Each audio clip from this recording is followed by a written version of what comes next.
जय जय श्री राधे, जय जय श्री राधे। भक्ति भक्ति भगवंत गुरु चतुर्नाम गोपी, इनके पदबंधन के नाशे विघ्न। आज के सत्संग में श्रीमद् भगवद गीता के अध्याय 18 श्लोक संख्या 66। सर्वधर्मान् परित्यज्य मामेकं शरणं व्रज अहम त्वा सर्वपापेभ्यो मोक्षयिष्यामि मा शुचः पर सत्संग करेंगे। तो यहाँ भगवान कहते हैं कि संपूर्ण धर्मों का आश्रय छोड़कर तू केवल मेरी शरण में आ जा, मैं तुझे संपूर्ण पापों से मुक्त कर दूंगा, चिंता मत कर। तो भगवान कहते हैं कि संपूर्ण धर्मों का आश्रय, धर्म के निर्णय का विचार छोड़कर अर्थात क्या करना है और क्या नहीं करना है, इसको छोड़कर, मतलब क्या करना है और क्या नहीं करना है, इसको छोड़कर केवल एक मेरी ही शरण में आ जा। स्वयं भगवान के शरणागत हो जाना, यह संपूर्ण साधनों का सार है। इसमें शरणागत भक्त को अपने लिए कुछ भी करना शेष नहीं रहता। जैसे पतिव्रता का अपना कोई काम नहीं रहता, वह अपने शरीर की सार संभाल भी पति के नाते पति के लिए ही करती है। वह घर, कुटुंब, वस्तु, पुत्र पुत्री और अपने कहलाने वाले शरीर को भी अपना नहीं मानती, प्रत्युत पति देव का ही मानती है। तात्पर्य यह हुआ, जिस प्रकार पतिव्रता पति के परायण होकर पति के गोत्र में ही अपना गोत्र मिला देती है और पति के ही घर पर रहती है, उसी प्रकार शरणागत भक्ति भी शरीर को लेकर माने जाने वाले गोत्र, जाति, नाम आदि को भगवान के चरणों में अर्पण करके निर्भय, निस्सोक, निश्चिंत और निशंक हो जाता है। यहाँ प्रश्न होता है, सर्वधर्मान् परित्यज्य पद से क्या धर्म अर्थात कर्तव्य कर्म का स्वरूप से त्याग माना जाए? इसका उत्तर यह है कि धर्म का स्वरूप से त्याग करना न तो गीता के अनुसार ठीक है, न यहाँ के प्रसंग के अनुसार, क्योंकि भगवान की ये बात सुनकर अर्जुन ने कर्तव्य कर्म का त्याग नहीं किया। प्रत्युत करिष्ये वचनम तव कहकर भगवान की आज्ञा के अनुसार कर्तव्य कर्म का पालन करना स्वीकार किया। केवल स्वीकार ही नहीं किया, प्रत्युत अपने ख्यात धर्म के अनुसार युद्ध भी किया। अतः उपर्युक्त पद में धर्म तथा कर्तव्य का त्याग करने की बात नहीं है। सर्वधर्मान् परित्यज्य मामेकं शरणं व्रज, मामेकं शरणं व्रज का तात्पर्य मन बुद्धि के द्वारा शरणागति को स्वीकार करना नहीं है, प्रत्युत स्वयं को भगवान की शरण में जाना है। कारण कि स्वयं के शरण होने पर मन, बुद्धि, इंद्रियां, शरीर आदि भी उसी में आ जाती हैं। आगे कह रहे हैं, अहम त्वा सर्व पापेभ्यो मोक्षयिष्यामि मा शुचः।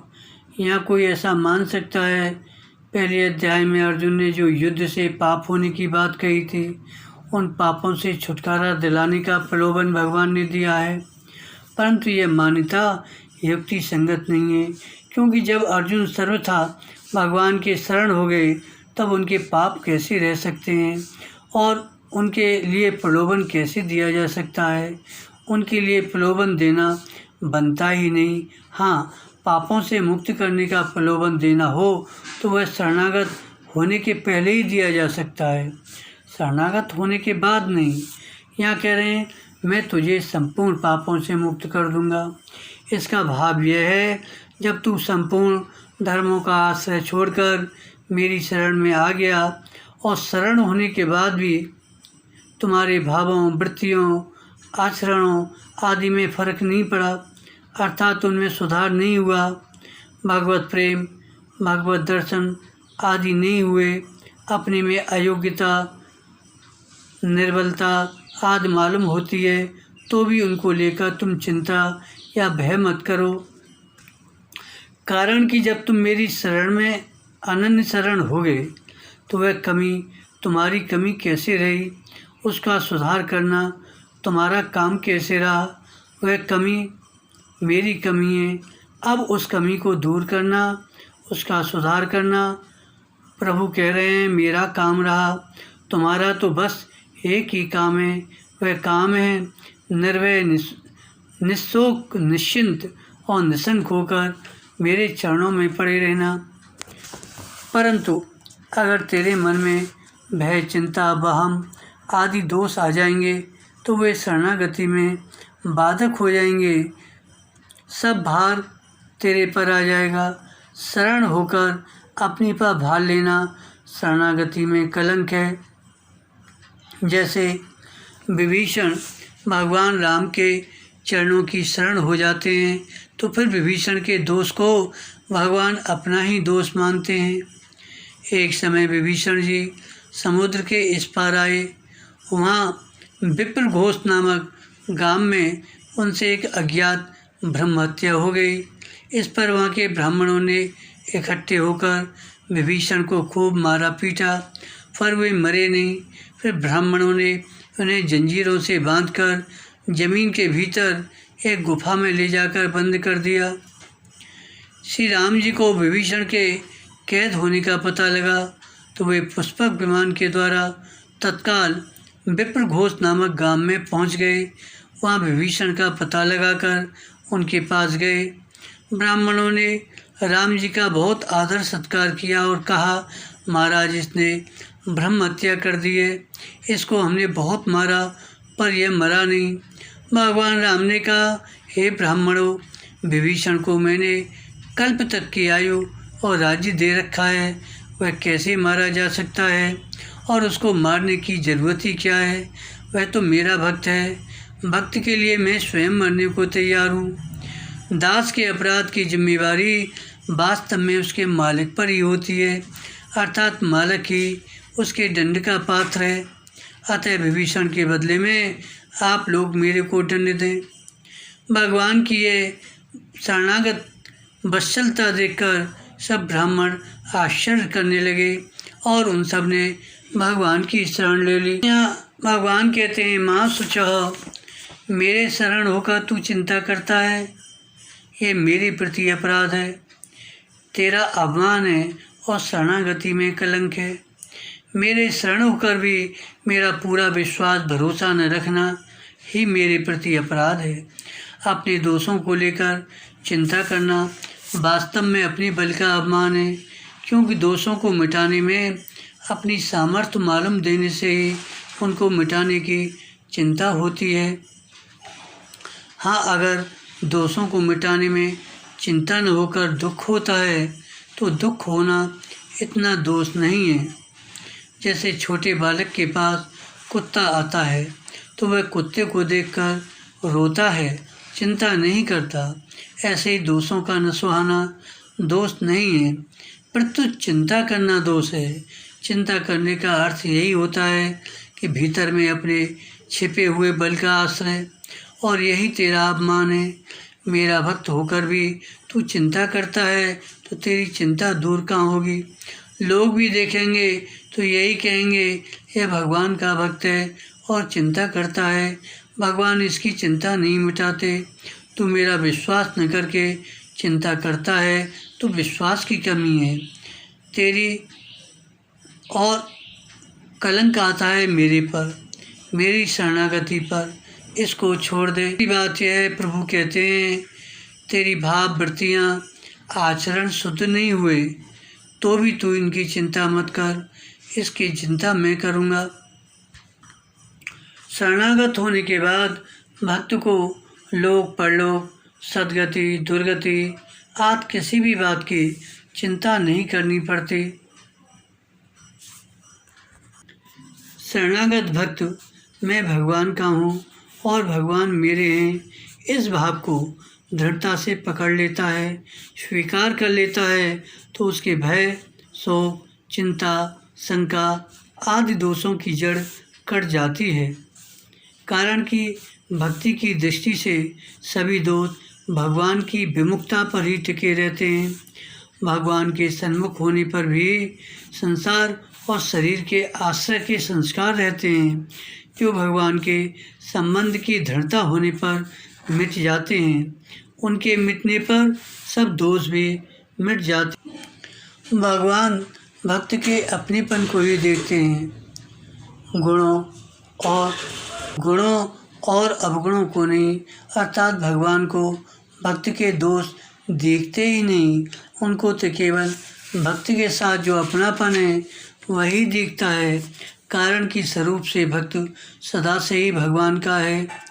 दोष आगंतुक होने से आते जाते रहते हैं और वह नित्य निरंतर ज्यों का त्यों रहता है। इसलिए भगवान की दृष्टि सदा इस वास्तविकता पर ही जमी रहती है। जैसे कीचड़ आदि से सना हुआ बच्चा जब माँ के सामने आता है तब माँ की दृष्टि केवल अपने बच्चे की तरफ जाती है, बच्चे के मेले की तरफ नहीं जाती।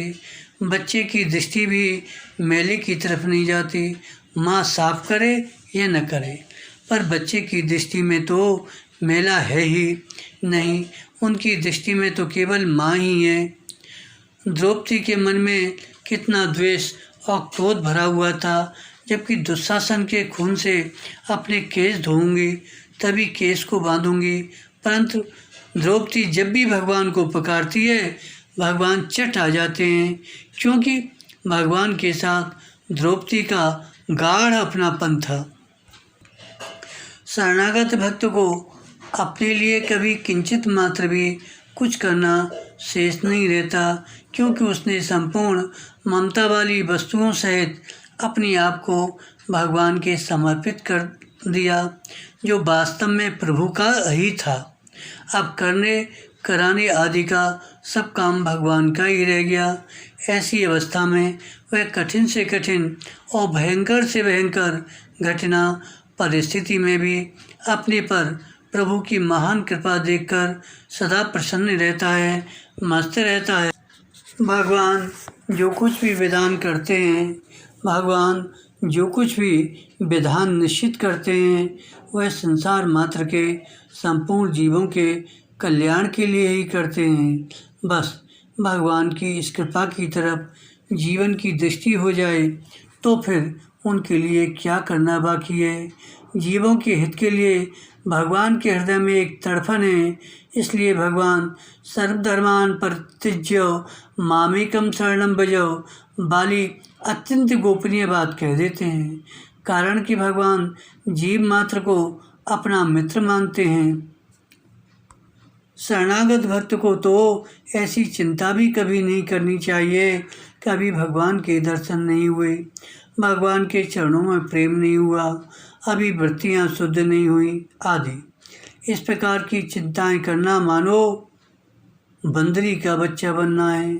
बंदरी का बच्चा बंदर स्वयं ही बंदरी को पकड़े रहता है। बंदरी कूदे फादे किधर भी जाए, बच्चा स्वयं बंदरी से चुपका रहता है। भक्त को तो अपनी सब चिंताएं भगवान पर ही छोड़ देनी चाहिए, अर्थात भगवान दर्शन दें या न दें, प्रेम दें या न दें, वृत्तियों को ठीक करें या न करें, हमें शुद्ध बनाएं या न बनाएं, यह सब भगवान की मर्जी पर छोड़ देना चाहिए। उसे तो बिल्ली का बच्चा बनना चाहिए। बिल्ली का बच्चा अपनी माँ पर निर्भर रहता है। बिल्ली चाहे जहाँ रखे चाहे जहाँ ले जाए। बिल्ली अपनी मर्जी से बच्चे को उठाकर ले जाती है तो वह पैर समेट लेता है। ऐसे ही शरणागत भक्त संसार की तरफ से अपने हाथ पैर समेटकर केवल भगवान का चिंतन, नाम जप आदि करते हुए भगवान की तरफ ही देखता रहता है। भगवान का जो विधान है उसमें परम प्रसन्न रहता है, अपने मन की कुछ भी नहीं लगाता। भक्त जो कुछ काम करता है उसको भगवान का ही समझकर, भगवान की ही शक्ति मानकर भगवान के लिए ही करता है, अपने लिए किंचित मात्र भी नहीं करता। यही उसका हाथ पैर समेटना है। जैसे कुम्हार पहले मिट्टी को सिर पर उठा कर लाता है तो कुम्हार की मर्जी, फिर उस मिट्टी को गीला करके उसे रौंदता है तो कुम्हार की मर्जी, फिर चक्की पर चढ़ाकर घुमाता है तो कुम्हार की मर्जी। मिट्टी कभी कुछ नहीं कहती, तुम घड़ा बनाओ कि सकोरा बनाओ कि मटकी बनाओ, कुम्हार चाहे जो बनाए उसकी मर्जी। ऐसे ही शरणागत भक्त अपनी कुछ भी मर्जी, मन की बात नहीं रखता। वह जितना अधिक निश्चिंत और निर्भय होता है, भगवत कृपा उसको अपने आप उतना ही अधिक अपने अनुकूल बना लेती है। और जितनी वह चिंता करता है, अपना बल मानता है, उतना ही वह आती हुई भगवत कृपा में बाधा लगाता है। अर्थात शरणागत भक्त होने पर भगवान की ओर से जो विलक्षण, विचित्र, अखंड, अटूट कृपा आती है, अपनी चिंता करने से उस कृपा में बाधा लग जाती है।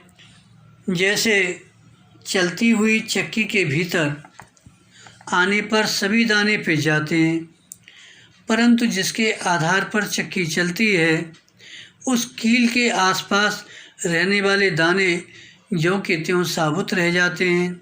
ऐसे ही जन्म मरण रूप संसार की चलती हुई चक्की में पड़े हुए सबके सब जीव पिस जाते हैं, अर्थात दुख पाते हैं। परंतु जिसके आधार पर संसार चक्र चलता है, उन भगवान के चरणों का सहारा लेने वाला जीव पिसने से बच जाता है। परंतु यह दृष्टांत भी पूरा नहीं घटता, क्योंकि दाने तो स्वाभाविक ही कील के पास रह जाते हैं, वे बचने का कोई उपाय नहीं करते। परंतु भगवान के भक्त संसार से विमुख होकर प्रभु के चरणों का आश्रय लेते हैं। तात्पर्य है, जो भगवान का अंश होकर भी संसार को अपना मानता है अथवा संसार से कुछ चाहता है, वही जन्म मरण चक्र में पड़कर दुख भोगता है। एक महात्मा जी को खेत में काम करने वाला एक ब्रजवासी ग्वाला मिल गया। वह भगवान का भक्त था। महात्मा जी ने उससे पूछा, तुम क्या करते हो? उसने कहा, हम तो अपने लाला कन्हैया का काम करते हैं। महात्मा जी ने कहा, हम भगवान के अनन्य भक्त हैं, तुम क्या हो? उसने कहा, हम तो फनन्य भक्त हैं। महात्मा जी ने पूछा, फनन्य भक्त क्या होता है? तो उसने भी पूछा, अनन्य भक्त क्या होता है? महात्मा जी ने कहा, अनन्य भक्त वह होता है जो सूर्य, शक्ति, गणेश, ब्रह्मा आदि किसी को भी न माने, केवल हमारे कन्हैया को ही माने। उसने कहा, बाबा जी, हम तो इन ससुरों का नाम भी नहीं जानते, ये क्या होते हैं, क्या नहीं होते हैं, हमें इनका पता ही नहीं है, तो हम फनन्य हो गए कि नहीं? इस प्रकार ब्रह्म क्या होता है, आत्मा क्या होती है, सगुण और निर्गुण क्या होता है, साकार और निराकार क्या होता है, आदि बातों की तरफ शरणागत भक्त की दृष्टि नहीं जानी चाहिए। ब्रज की एक बात है, एक संत कुएं पर किसी से बात कर रहे थे। एक संत कुएं पर किसी से बात कर रहे थे कि ब्रह्म है, परमात्मा है, जीवात्मा है। वहाँ एक गोपी जल भरने आई। उसने कान लगाया कि बाबा जी क्या बात कर रहे हैं। जब वह गोपी दूसरी गोपी से मिली तो उसने पूछा, अरे सखी, ये ब्रह्म क्या होता है? उसने कहा, हमारे लाला का ही कोई अड़ोसी पड़ोसी सगा संबंधी होगा, हम लोग तो जानती नहीं सके, ये लोग उसकी धुन में लगे हुए हैं, इसलिए सब जानते हैं। हमारे तो एक नंद के लाला ही हैं, कोई काम हो तो नंद बाबा से कह देंगी, गिरिराज जी से कह देंगी कि महाराज आप कृपा करो, कन्हैया तो भोला भाला है, वह क्या समझेगा और क्या करेगा, कन्हैया से क्या मिलेगा? अरे सखी, वह कन्हैया हमारा है और क्या मिलेगा? हम भी अकेले हैं, वह कन्हैया भी अकेला है। हमारे पास भी कुछ सामान नहीं, उसके पास भी कुछ सामान नहीं, बिल्कुल नंग दड़ंगा। अब ऐसे कन्हैया से क्या मिलेगा? एक बार एक बाबा जी की गोपियों से बातचीत चली। वे बाबा जी बात करते करते कहने लगे, कृष्ण इतने ऐश्वर्यशाली हैं, उनका इतना माधुर्य है, उनके पास ऐश्वर्य का इतना खजाना है। तो गोपियाँ कहने लगी, महाराज उस खजाने की चाबी तो हमारे पास है, कन्हैया के पास क्या है? उसके पास तो कुछ भी नहीं है, कोई उसे मांगेगा तो वह कहाँ से देगा? इसलिए किसी को कुछ चाहिए तो वह कन्हैया के पास ना आवे, कन्हैया के पास उसकी शरण में तो वही जाए जिसको कभी कुछ नहीं चाहिए, किसी भी अवस्था में कुछ भी चाहने का भाव न हो, अर्थात विपत्ति मौत आदि की अवस्था में भी मेरी थोड़ी सहायता कर दो, रक्षा कर दो, ऐसा भाव भी नहीं हो। कुछ भी चाहने का भाव न होने से भगवान स्वाभाविक ही प्यारे लगते हैं। शरणागत भक्त को भजन भी करना नहीं पड़ता, उसके द्वारा स्वतः स्वाभाविक भजन होता है। भगवान का नाम उसे स्वाभाविक ही बड़ा मीठा और प्यारा लगता है। अगर कोई पूछे तुम श्वास क्यों लेते हो, ये हवा को भीतर बाहर करने का क्या धंधा शुरू कर रखा है? तो यही कहेंगे, भाई यह धंधा नहीं है, इसके बिना हम जी नहीं सकते। ऐसे ही शरणागत भक्त भजन के बिना रह ही नहीं सकते। जिसको सब कुछ अर्पण कर दिया, उसके विस्मरण में परम व्याकुलता, महान छटपटाहट होने लगती है। नारद भक्ति सूत्र में तत् विस्मरणे परम व्याकुलतेति, ऐसे भक्ति से अगर कोई कहे कि आधे क्षण के लिए भगवान को भूल जाने से त्रिलोकी का राज्य मिलेगा, तो वह इसे भी ठुकरा देगा। श्रीमद् भागवत के एकादश स्कंद के द्वितीय अध्याय 53वें श्लोक में लिखा है, त्रिभुवन व्योहेतवे अप्यकुंठ स्मृतिरिस्तात्म सुरादिभिर्विमिज्ञात न चलति भगवत्पदारविन्दात् लवनिमेषार्थमपि यः सह वैष्णवाग्रह। तीनों लोकों के समस्त ऐश्वर्य के लिए भी उन देव दुर्लभ भगवत चरण कमलों का जो आधे निमेष के लिए भी त्याग नहीं कर सकते, वे ही श्रेष्ठ भगवत भक्त हैं। श्रीमद् भागवत के एकादश स्कंद के 14वें अध्याय के 14वें श्लोक में लिखा है, न पारमेष्टम न महेन्द्रिष्टम न सार्वभौमम न रसाधिपत्यम न योग सिद्धिर पुनर्भवम वा मय्यर्पितात्मेच्छति मद बिनान्यत। भगवान कहते हैं कि स्वयं को मेरे अर्पित करने वाला भक्त मुझे छोड़कर ब्रह्मा का पद, इंद्र का पद, संपूर्ण पृथ्वी का राज्य, पाताल आदि लोकों का राज्य, योग की समस्त सिद्धियां और मोक्ष को भी नहीं। भगवान की शरणागति का जितना महत्व है, उतना धर्मों का महत्व नहीं है।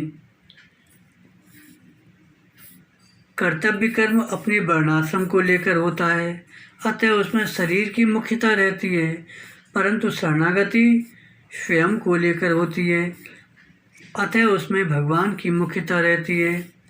मामेकम शरणम व्रज का तात्पर्य बाहर से सबके साथ प्रेम, आदर सत्कार का व्यवहार करने पर भी भीतर से किसी की गरज न हो, किसी का आश्रय न हो, केवल भगवान का आश्रय हो। वास्तव में पूर्ण शरणागति भगवान ही प्रदान करते हैं। जैसे छोटा बालक अपना हाथ ऊंचा करता है तो माँ उसको उठा लेती है, ऐसे ही भक्त अपनी शक्ति से भगवान के सन्मुख होता है, शरणागति की तैयारी करता है तो भगवान उसको पूर्ण शरणागति दे देते हैं। बोलो भक्त भगवान की जय। जय जय श्री राधे, जय जय श्री राधे।